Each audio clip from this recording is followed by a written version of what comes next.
Vamos lá. Sobre catalisadores, temos 4 afirmações. Primeiro, são substâncias que aumentam a velocidade de uma reação. Verdadeiro. Catalisador é feito para acelerar uma reação química. E o motivo está na frase 2. Eles reduzem a energia de ativação da reação.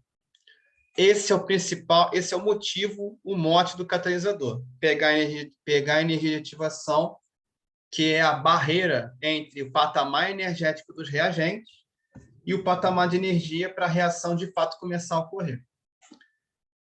Reduzindo essa barreira, a reação química se processa mais rapidamente. Então, 1 e 2 são verdadeiros. Então, a letra B pode esquecer, a letra E pode esquecer também. 3. As reações nas quais atuam não ocorreriam nas suas ausências. Isso aqui, afirmando desse jeito, quer dizer que uma reação química jamais vai acontecer se um catalisador não estiver ali. O que, no meu entendimento, não é verdadeiro. Todas as reações, nem todas vão precisar de catalisador.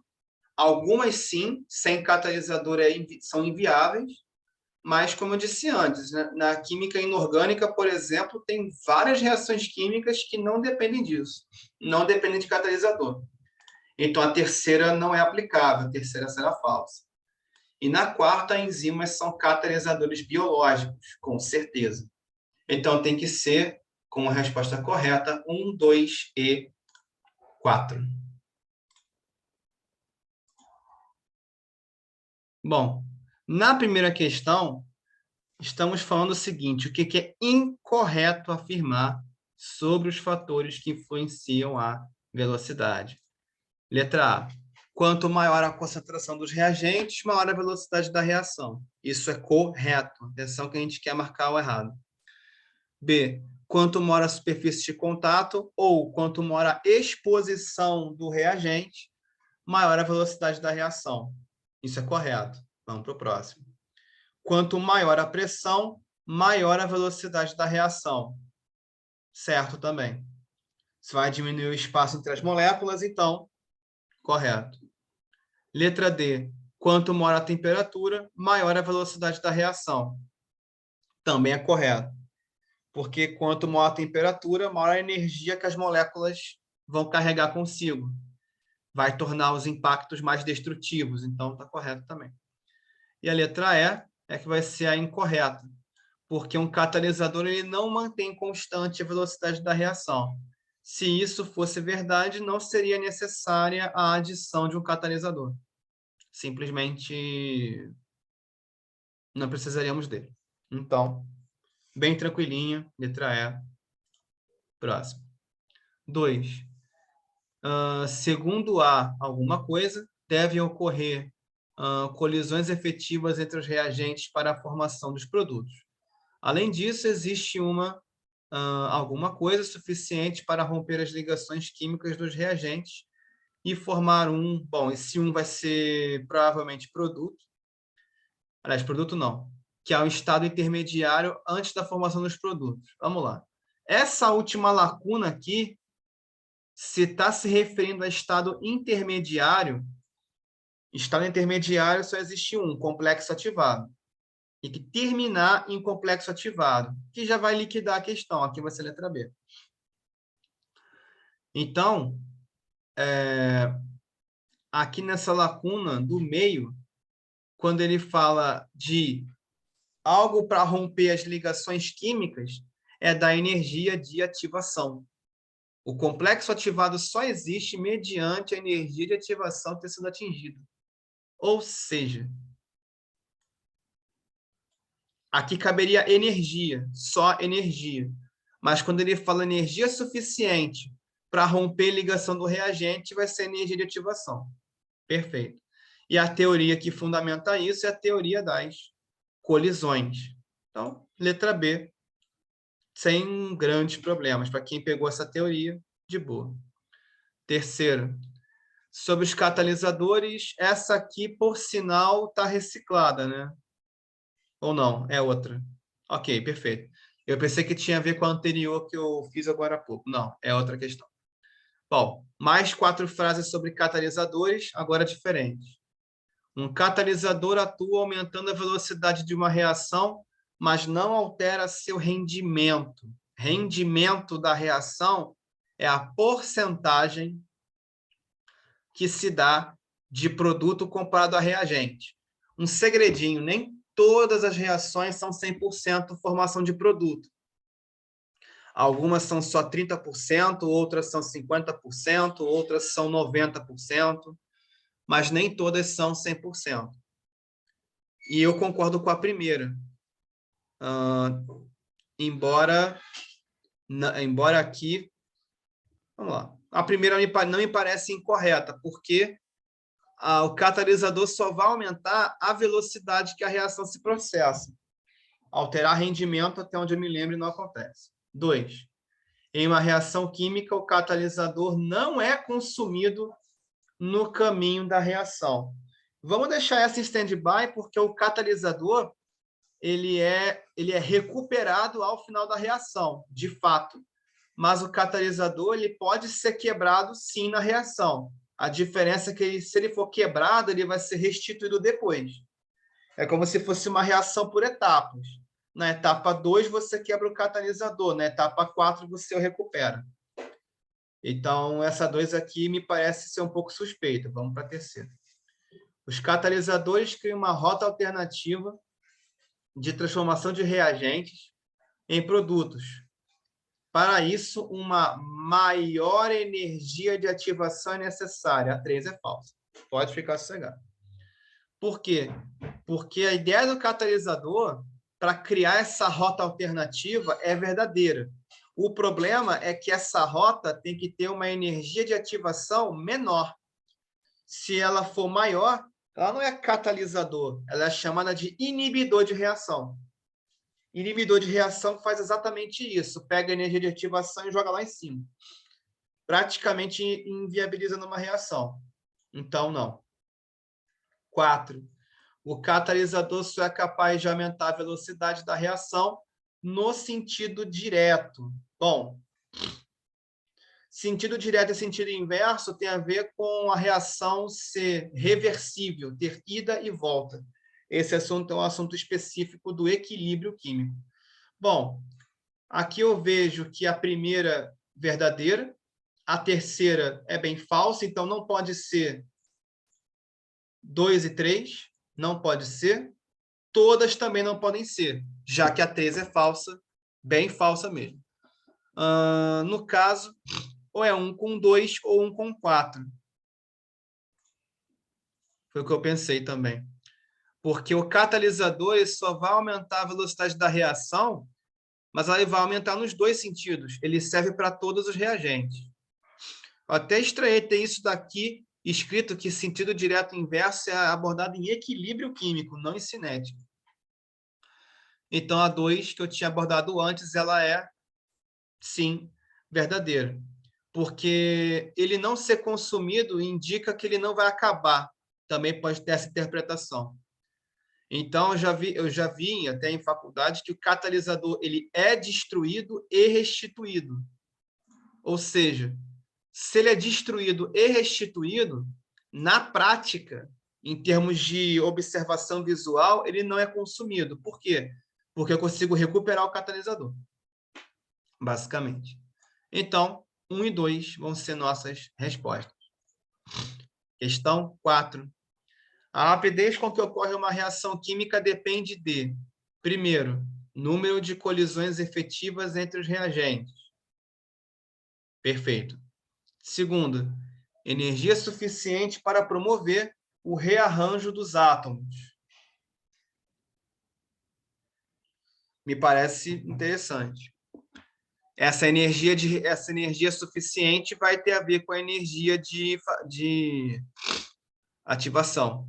Perfeito. Terceira, orientação favorável das moléculas. Aqui, quando fala de orientação favorável das moléculas, se fala em colisão frontal. As moléculas não podem colidir lateralmente, elas têm que colidir frontalmente para desestabilizar as ligações químicas já existentes. Então, também está valendo. Então, Número de colisões importa, energia de ativação importa, orientação espacial frontal importa e a formação do complexo ativado também. Então, tudo isso aqui contribui. Sem o complexo ativado, não tem reação química. E quanto mais demorar para se formar o complexo ativado, pior. Então, eu considero as 4 verdadeiras. 5. O dióxido de carbono é um gás formado pela reação entre os gases monóxido de carbono e oxigênio, conforme a equação química abaixo. Sabendo-se que em 5 minutos de reação, então nós já temos aqui o ΔT, 5 minutos, foram consumidos 2,5 mol de CO, que é o monóxido de carbono. Qual a taxa de desenvolvimento da reação de acordo com o consumo de O2? Então, a gente está querendo avaliar de acordo com o consumo de O2. Muito bem. Então, a primeira coisa que a gente teria que fazer é dividir esse número de mol para 5 minutos. Mas como ele quer saber para O2, eu tenho que transferir esse mol de CO para mol de O2. Que é o seguinte. Se a gente pegar na reação química aqui, eu tenho 1 mol de CO, está para meio mol de O2. Quer dizer que o número de mol de O2 ele é metade do número de mol de CO. Então, se eu tenho 2,5 mol de CO, o oxigênio só pode ter metade disso, que é 1,25. Então, se eu tiver 2,5 mol de CO, eu automaticamente tenho que ter 1,25 mol de O2. E o tempo de reação é o mesmo, são 5 minutos para todo mundo. Então, esse tempo em relação ao O2, eu vou ter 0,25 mol por minuto, que é a letra D. Essa seria a minha interpretação. Agora, na questão, também foi letra D, mas a questão chegou a essa conclusão da seguinte forma. Não, foi a mesma coisa. Só que ela quis colocar por etapas. Ela fez aqui a estequiometria, ó, o balanceamento aqui importando. Ó. Então, 1 mol de CO tem meio mol de O2. 2,5 mol vai ter X, que é metade, 1,25. Aí foi só dividir pelo ΔT, 0,25 mol por minuto. Esse vezes minuto a menos 1 é a mesma coisa que mol por minuto, tá? É a mesmíssima coisa. 6.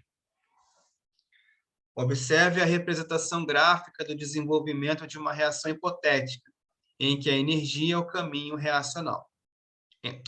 Que relaciona a energia e o caminho reacional. Então, aqui eu tenho a energia e o caminho da reação. Bom, assinale a alternativa que substitui corretamente 1, 2, 3 e 4, respectivamente. Bom, o primeiro é o patamar energético dos reagentes, é onde começa a reação. O 3 é o ponto mais alto da reação inteira. O ponto mais alto da reação inteira se chama complexo ativado. É aqui que a reação química realmente ela na prática se processa. Então, aqui é o estado energético mais elevado. E o 2 é a diferença de energia entre o que os reagentes já tinham e entre o que o complexo ativado vai ter. Essa diferença energética se chama energia de ativação. E no 4 eu vou ter, e no parêntese 4 eu vou ter o patamar energético 2, produtos. Então, primeiro tem que ser reagentes. No segundo tem que ser energia de ativação. No terceiro tem que ser complexo ativado. E no último tem que ser produtos. Então, a alternativa que responde isso daqui com perfeição é a letra B, de bola. Pois bem, é isso. Bora para 7. uma substância A é capaz de sofrer decomposição e se transformar na substância B. Observe o desenvolvimento dessa reação na imagem abaixo. Aqui eu tenho T1, T2 e T3. Então, no T1, eu tenho 0 segundos, a reação ainda não aconteceu, de fato. Só foi ligado o cronômetro no exato instante que o cronômetro é acionado. Eu tenho 1 mol de A e 0 mol de B. Depois de 15 segundos, eu tenho 0,75 mol de A, 0,25 mol de B. E aos 30 segundos, eu tenho 0,30 mol de A e 0,70 mol de B. A respeito da velocidade dessa reação, podemos afirmar que a substância A se decompõe entre 0 e 15 segundos a uma taxa de 0,35 mol por segundo. Bom, para eu testar isso, eu teria que verificar a quantidade que diminuiu pelo tempo que passou.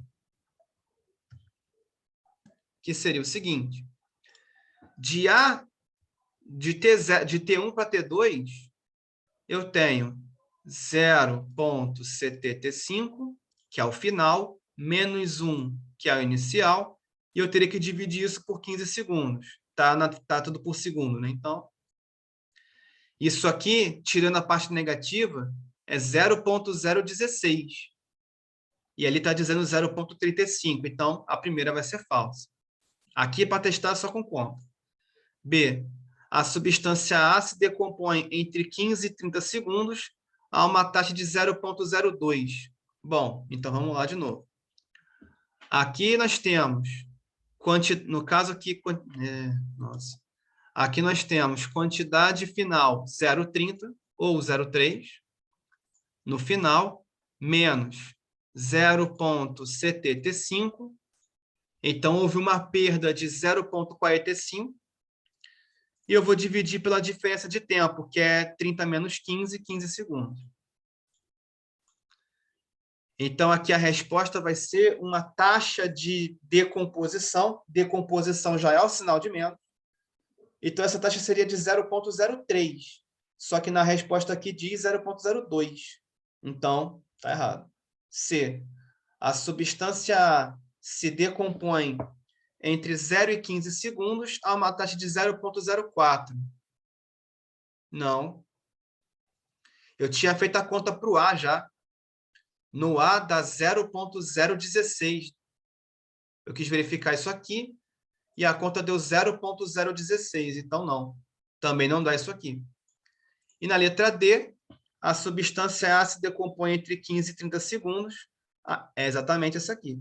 Esse aqui foi o resultado da decomposição entre o tempo 2 e o tempo 3. Então, essa é a letra D, a resposta da questão 7. Vamos lá para a próxima. Questão 8. Considere a seguinte reação hipotética. Observe a seguir a variação da concentração de A e C. Vamos lá. Nós temos aqui consumo de A e formação de C. Ou seja, estamos pareando a reação para um reagente e um produto. Bom, então o A ele está diminuindo. De 0 a 5 segundos, perdeu 1,5 mol por litro. Perdão, de 5 a 10 segundos, também perdeu 1,5 mol por litro. Então, aqui em relação a A, eu posso dizer que só olhando para a tabela, a cada 5 segundos, eu estou perdendo 1,5 mol por litro. Já é uma taxa interessante.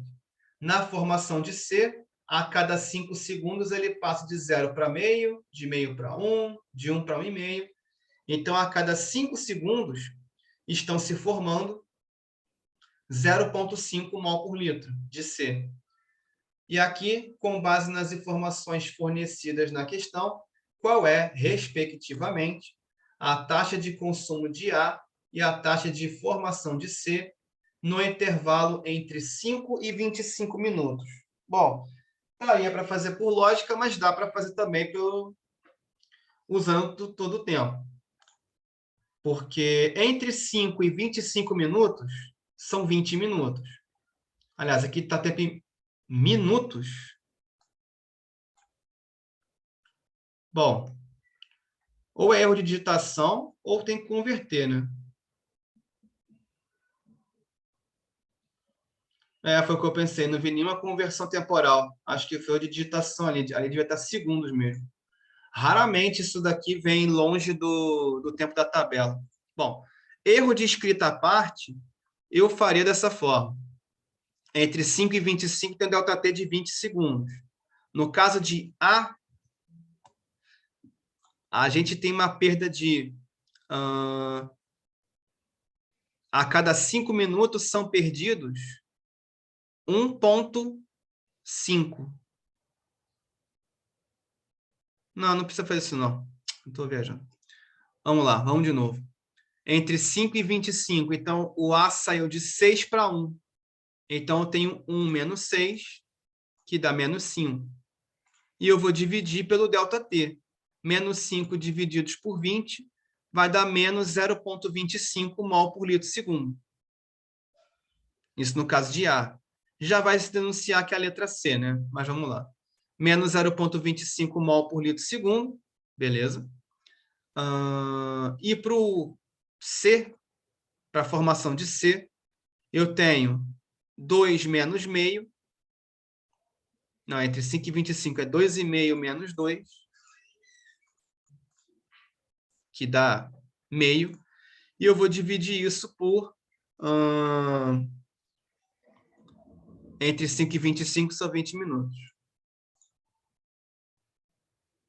Não, espera.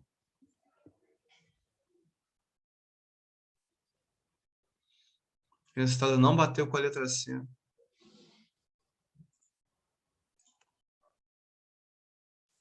Então, continuando.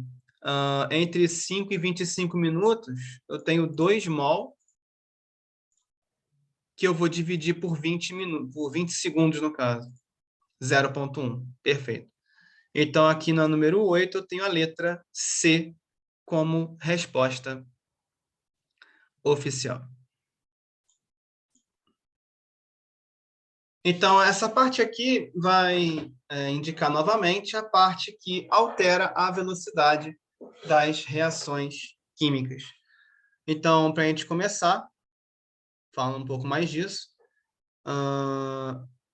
essa parte de esquematizar a reação não vou fazer aqui agora, tá? Então, vamos responder as mais práticas possível. Vamos lá. Um antiácido efervescente é comercializado sob a forma de comprimidos ou em pó. O diagrama mostra a variação dos volumes de gás produzidos no decorrer do tempo, na dissolução de cada uma das apresentações. Supondo que foram dissolvidos em quantidades iguais em cada uma das apresentações em volumes iguais de água à temperatura ambiente, faça a correspondência das curvas 1 e 2 com as apresentações do medicamento comercializado. Justifique sua resposta. Então, vamos lá. Na primeira, existe um ganho de energia, depois o volume de CO2 ele vai aumentando, e depois de um tempo ele vai estabilizar. Não vai produzir um volume maior do que aquele. Só que me parece que o 1 ele gastou menos tempo para isso acontecer. Exatamente isso. No 1 ocorreu um ganho abrupto de volume, e depois de um certo tempo, esse volume ficou constante. E no 2, para se chegar da dissolução da substância até o final, até o volume final, se gastou um tempo maior. E aí, no caso, aqui está avaliando a superfície de contato. Ou seja, ou estamos dissolvendo o antiácido na forma de comprimido, ou então estamos dissolvendo o antiácido na forma de pó. Nesse caso aqui, em particular, em pó, vai ficar mais exposto à água do que em comprimido. Comprimido é um sólido, pó é outro sólido, só que pulverizado, na forma de pó. Então, essa questão está avaliando a superfície de contato. Quanto mais exposto, mais rapidamente você chega ao objetivo, ao produto, ou à liberação de gás carbônico em centímetro cúbico. Então, se a curva 1 atingiu o patamar do volume, de volume desejado, antes do 2, significa que a curva 1 ela tem, ela representa o comprimido, ela representa a substância, perdão, em pó, que vai reagir com a água muito mais rapidamente do que o comprimido, já que a água tem que dissolver o comprimido de fora para dentro e o pó já se dissolve bem mais rápido na água. Então, essa seria a associação. Vamos para a próxima, terceira. 3 experimentos foram realizados para investigar a velocidade da reação entre ácido clorídrico aquoso diluído e ferro metálico. Para isso, foram contadas durante 30 segundos as bolhas de gás formadas, imediatamente após os reagentes serem misturados. Ou seja, o pessoal foi contando a quantidade de bolhas, que é uma contagem indireta da velocidade, por sinal. Em cada experimento, se utilizou o mesmo volume de uma mesma solução de HCl e a mesma massa de ferro, variando-se a forma de apresentação da amostra de ferro e a temperatura. O quadro indica as condições em que cada experimento foi realizado. Então, aqui eu tenho experimento 1, 2 e 3. É só a questão da reação do ferro com ácido clorídrico, e aqui está mudando algumas vertentes. Bom, na primeira eu tenho o ferro na forma de prego, ou seja, uma forma menos exposta, menos exposta, que eu digo menos exposto ao ar, né? E a temperatura vai ser de 40 graus. Em relação ao experimento 2, o experimento 1 vai ter mais bolhas que o experimento 2, justamente por causa da temperatura. O fator que se está sendo alterado de 1 para o 2 é a temperatura da reação. A reação na 2, ela acontece a menos temperatura, mais fria. Então, a reação, o experimento 2 é mais lento que o experimento 1. Então, se a questão está pedindo aqui embaixo ordem crescente, significa que nós teremos o menor de todos primeiro. Então, o 2 vai ser o menor de todos. O ferro está na forma menos exposta, então ele já reagiria mais devagar, e a temperatura ainda é a mais baixa, ou seja, mais devagar ainda. Então, a 2 começa o nosso procedimento. Agora, comparando o experimento 1 com o 3, eu tenho o ferro, ambas têm a mesma temperatura, então não vai ser a temperatura que vai determinar a rapidez. Só que, no caso, o ferro está em formas diferentes. O prego ele tem uma maneira do ferro se expor e a palha de aço tem outra. Palha de aço é mais conhecida como bombril, né, em termos de marcas aqui. Então, a esponja de lã de aço, né, bombril é uma marca, né, pode ser qualquer outra, a Solan, enfim.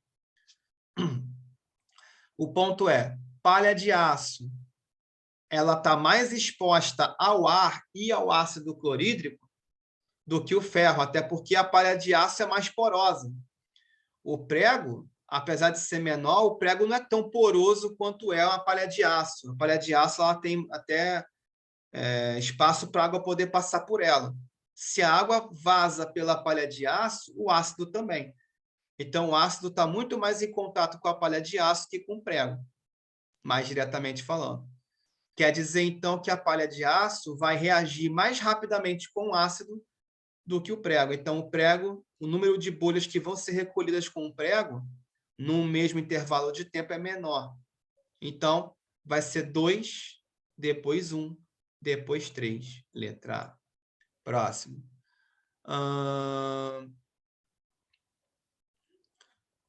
No caso aqui da equação química, eu não vou ter tempo, mas está dizendo que a fonte energética primária do corpo humano vem da reação entre glicose e em solução e o oxigênio transportado pelo sangue.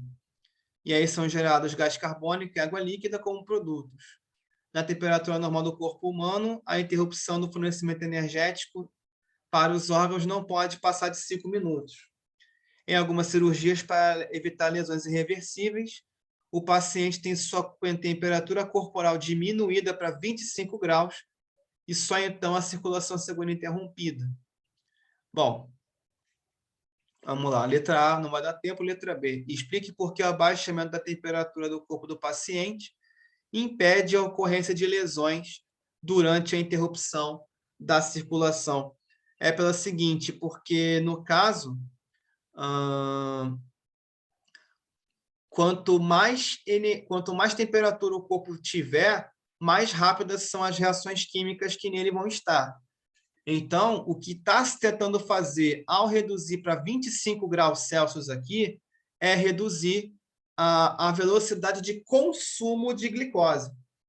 Porque quando a gente está na nossa temperatura normal, nosso corpo consome glicose a uma certa taxa, a uma certa velocidade. E quando a temperatura cai para 25 graus, essa taxa de consumo é muito menor. Então, abaixando a temperatura, a reação química de consumo de glicose se torna muito, muito mais lenta. É por isso que esse abaixamento da temperatura do corpo impede ou dificulta muito a ocorrência de lesões durante a interrupção da circulação. Porque se a circulação foi interrompida a uma temperatura normal, as células vão gastar o glicogênio, a glicose, muito mais rapidamente. Então, é isso.